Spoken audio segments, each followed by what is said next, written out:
Hey everyone, welcome to the Week in Doubt, episode 38. Today's podcast is brought to you by Audible.com.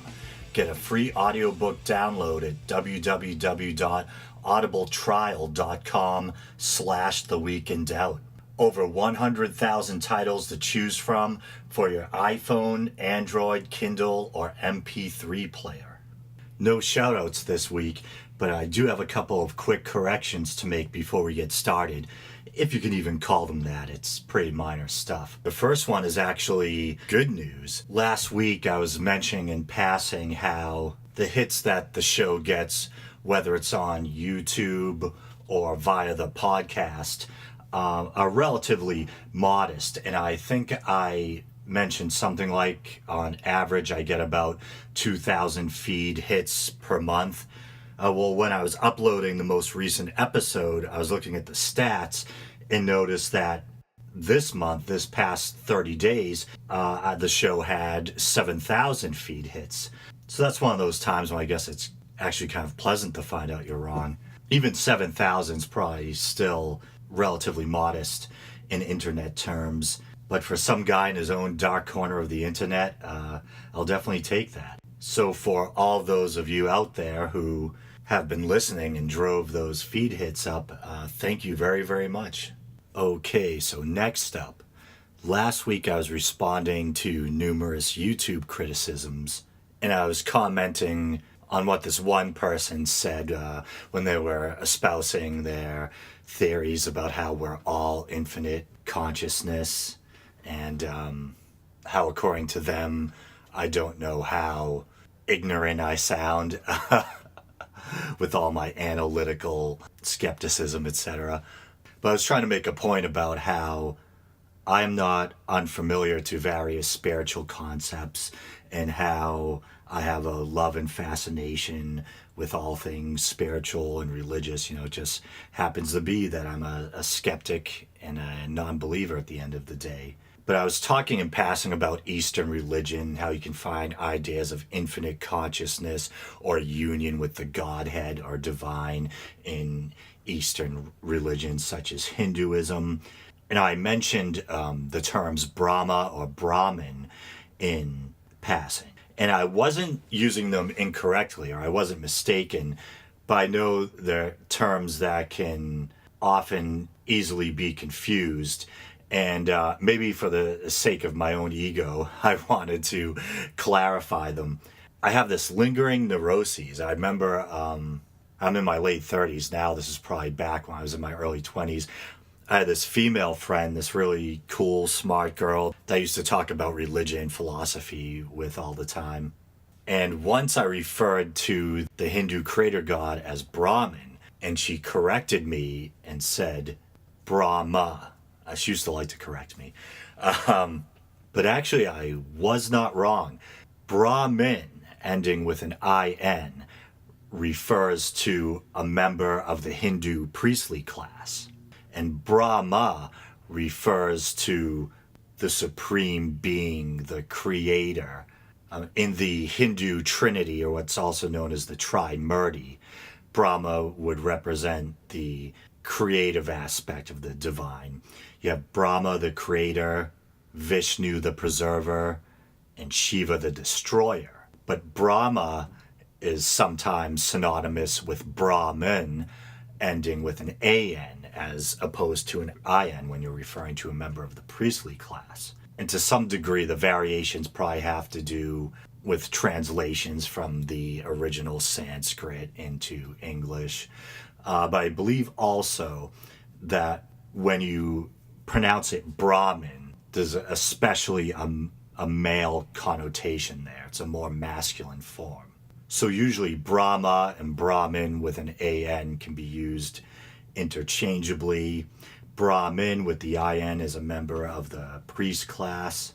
There may be some difference of connotation.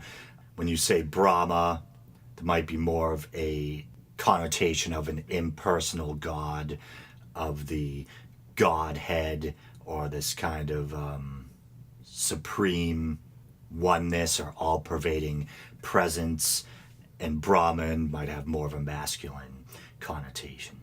But both are referring to that creative principle and the trimurti. So anyway, just wanted to take care of that. And actually, here's what dictionary.com has to say, if I just want to kind of vent myself on the spot here. Their definition 1, Brahman with an AN is synonymous with Brahmin with an IN, or can be. And they define Brahmin with an IN as a member of the highest or priestly class among the Hindus. And Brahma, the impersonal supreme being, the primal source and ultimate goal of all beings, with which Atman, when enlightened, knows itself to be identical. I believe Atman is the individual self, which I kind of mentioned last week, can be considered to be somewhat illusory in Hindu thought, where all kind of masks of Brahma or Brahmin, and the kind of temporary individual self is the Atman. Merriam-Webster says Brahmin with an AN also says it's synonymous with a member of the highest caste traditionally assigned to the priesthood, and also synonymous with Brahma. And it defines Brahma as the creator god of the Hindu sacred triad, the ultimate ground of all being in Hinduism. So it looks like Brahmin with an AN can be both synonymous for a member of the priestly caste and with Brahma, the creative principle of the trimurti. But I do remember reading up on the etymology of the word Brahmin, in that it has a kind of masculine connotation. But anyway, so that's that. And I'm one of those neurotic sensitive types who never forget stuff. So I'll never forget being corrected. So that was in the back of my mind. So I'm like, in case there's any more people out there like her, I better clarify myself right now. So I'll put all the Woody Allen-esque neuroses away for now and move on to the main topic of the show. Today I wanted to talk about the Mojave Memorial Cross. And I think this is a good time to do it, seeing as how yesterday was Veterans Day. And there was actually an article about the Mojave Cross in yesterday's edition of the Huffington Post, well, their online news site. And it's actually in HuffPost Los Angeles as opposed to HuffPost Religion. And the name of the story is Mojave Cross Starts New Life on Veterans Day with Dedication Ceremony. And I'll read the first few paragraphs. A war memorial cross that once stood on a rocky hilltop in a national park before being deemed unconstitutional and ordered removed was resurrected on Veterans Day at the stunningly stark Mojave Desert site, capping a landmark case for veterans fighting similar battles on public lands. Henry Sandoz, who cared for the original 1930s cross as part of a promise to a dying World War I veteran, rededicated a new 7-foot steel cross on the same hilltop before more than 100 people. The site is now in private hands as part of a land swap with the National Park Service that ended the long-standing legal dispute, which had become entangled in the thorny issues of patriotism and religion. Judges and lawyers have played their roles, but it was the veterans who earned this memorial, and it is for them it rises once more, said attorney Hiram Sasser of the Texas-based Liberty Institute, which represented veterans in the legal fight. The settlement approved by a federal judge in April permitted the Park Service to turn over the acre of land known as Sunrise Rock to a veteran of foreign wars post in Barstow in the Veterans Home of California, Barstow, in exchange for 5 acres of donated property elsewhere in the 1.6 million acre preserve, about a 4-hour drive east of Los Angeles. The donated land was owned by Sandoz and his wife, Wanda of Yucca Valley. Sandoz, 73, has cared for the memorial as a promise to World War I veteran Riley Bembry, who with other shell-shocked vets went to the desert to help heal and erected a wooden cross on Sunrise Rock in 1934. It was later replaced with a cross made of steel pipes. Yeah, just from another source, just some basic facts, and I'm quoting here, not my words. The Mojave Memorial Cross was erected in 1934. The current caretakers were introduced to the site by John Riley Bembry, who served as a medic in World War I and was one of the veterans who established the monument.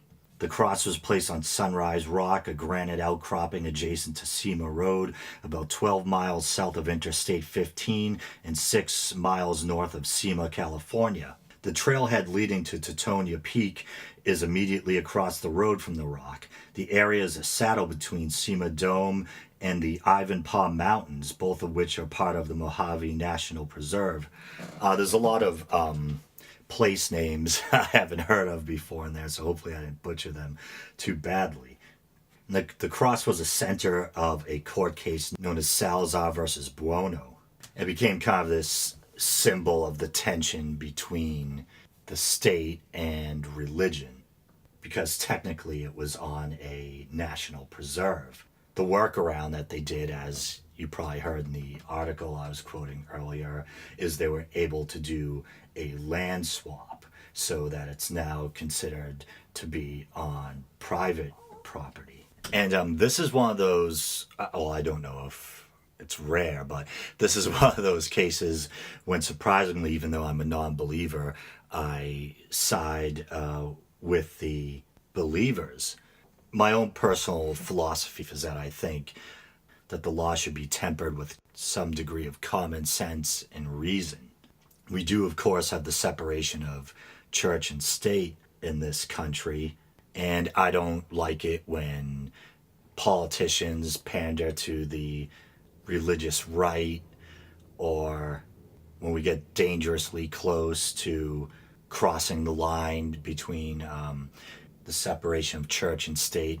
I don't like it when the government starts getting too preachy, or telling women what to do with their bodies, telling us whether or not we have the right to die if we're terminally ill, when starts trying to suggest that we should be teaching nonsense in the classroom as opposed to actual science, things like that. But in a case like this, I'm not offended by religious symbols. As you probably said in the show before, that Christmas is one of my favorite times of the year. Even though I'm a non-believer, it doesn't offend me to see a nativity scene at the center of a town, or to have someone say Merry Christmas to me while checking out of a store. I actually get a certain degree of comfort from those things. I'm not a believer, but there's I still have a certain amount of affection for religious symbolism and things like that. And as long as you're not trying to tell me what to believe, or you're not spreading inanities in my presence, I'm not really going to be offended. I like seeing menorahs and windows. I like nativity scenes, as long as they're not too tacky. I love traditional Christmas music, you know. And this, I mean, you have a cross that was meant to honor American war dead. And if it gives people a sense of comfort, if it reminds people of the sacrifice of American soldiers, what's it bother you to let stay up? You know, I'm a non-believer. I'm not a vampire. It's not going to hurt me to look at a cross. Even things like sometimes there's some atheists that get insulted by instances, say when you have the Ten Commandments in a courthouse or something like that. Even that really doesn't bother me. Some of the Ten Commandments are not necessarily moral instructions, but they have more to do with religious dogma or theology. I am the Lord your God. Prohibitions against idols and graven images. But other ones, I mean, thou shalt not kill, thou shalt not steal. They kind of reinforce basic human morality that I think we should all adhere to. So it doesn't really bother me. I'm much more offended by things like when people try to bring creationism into the classroom. You know, when you have basically theology or superstition masquerading as actual science.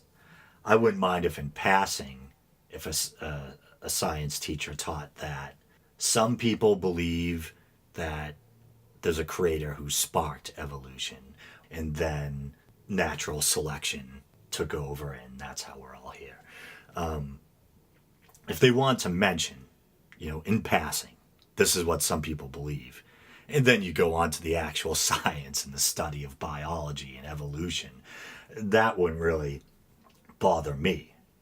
But if you were taking serious time out of the curriculum and focusing on creationism instead of actual science, that would bother me. So I guess for me, I kind of take how vigilant we have to be with the separation of church and state on an issue by issue basis. I'm not one of those people who always demands that you have to stick strictly within the letter of the law, especially when sticking to the letter of the law seems to contradict common sense and reason. If a religious symbol gives someone comfort, but you're not trying to force me to embrace that religion, I have no problem whatsoever with that religious symbol staying up, even if it happens to be on national or federal land. But when you have people trying to push religion into the classroom, especially if they're trying to use it to unseat or replace established science, or trying to see that it gets as much time as actual science, then that does scare me. If you have people like in our own country sounding frighteningly similar to fundamentalist Islamic mullahs trying to tell women what they should do with their bodies, or throwing around these kind of Neanderthal ideas about legitimate rape, or telling someone who's terminally ill whether or not they have the right to die, then yeah, it does bother me. And it's fine. That's another thing. I've never really talked about euthanasia on the show. Well, that's a pretty dark topic even for a show about atheism. But yeah, my feeling is if you're terminally ill, if there's no chance that you're going to get better, if you're in horrible pain and you're living on borrowed time, I think an individual in a case like that should have the right to choose when they go. But say something like maybe someone who's otherwise healthy, but maybe they're in a deep depression or something like that, I think it would be grotesque, even monstrous, to allow or enable a person in that condition to end their life because they're in the midst of a depressive episode. And as someone myself, I haven't really talked about this on the show much, but as someone like myself who's not completely a stranger to depression or anxiety or things like that, one thing I do know is that those moods are, or those episodes are temporary. And as cliche as it sounds, whether you work through it yourself or or whether it's with the help of talk therapy or medicine, there is always a light at the other end of the tunnel. And that's kind of a ironic metaphor for me to use when I've been taking a lot of heat for my shows dealing with the near-death experience of Dr. Eben Alexander. But anyway, I guess my point is, if you have like otherwise healthy person, a young person who, and it's one of the symptoms of depression, feels like there's no hope and they can't see going on, that's a person that can be saved. That's a person that can be helped. And to enable a person like that to end their life would be horrible. But to reiterate, a person who either they could be young or they could be near the end of their days anyway, and maybe either way they have some kind of horrible terminal illness and they're in unbearable pain and there's nothing more the doctors can really do for them. A person in a situation like that, I think it's part of dignity or freedom of being human. They should at least be allowed to decide when they want to go, if they're living on borrowed time and they're in horrible pain. But I am totally off topic with that one. There was another news story I was going to do, but maybe I'll save it because I'm looking at the clock. It's already been about a half hour, so I might just leave it there for this week. So as always, this has been The Week in Doubt. You can support the show by subscribing or rating us on iTunes, by subscribing or listening through Podbean, by liking us on YouTube or Facebook. You can, if you want to get in touch, you can leave a message on the Week in Doubt Facebook page, or try to email me at theweekindoubt@gmail.com. And I have a bad track record with checking in regularly with those things, but I promise if I do see a message from you, I will answer it right away, because I take any act of kindness or support from listeners very seriously. So thank you very much as always, and until next week.